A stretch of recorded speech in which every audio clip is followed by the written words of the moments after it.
আজিমপুরের সেই রহস্যময় যাত্রী। রাত তখন প্রায় 1:30টা।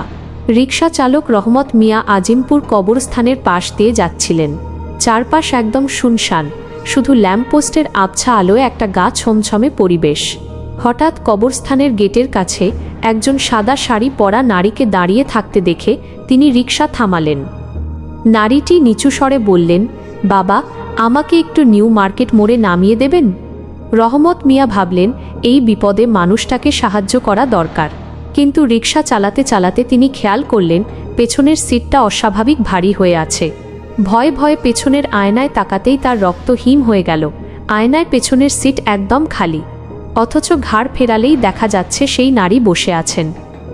রহমত মিয়া ভয়ে তোতলাতে তোতলাতে বললেন, মা, আমরা এসে গেছি। নারীটি নামার সময় রহমত মিয়ার হাতে একটা পুরনো 10 টাকার নোট দিলেন। রহমত মিয়া টাকাটা পকেটে রেখে দ্রুত সেখান থেকে চলে এলেন। পরদিন সকালে পকেটে হাত দিয়ে দেখেন সেখানে কোনো টাকা নেই, বরং তার বদলে পড়ে আছে একটা শুকনো নিম পাতা আর কবরের ভেজা মাটি। গল্পটি কেমন লাগলো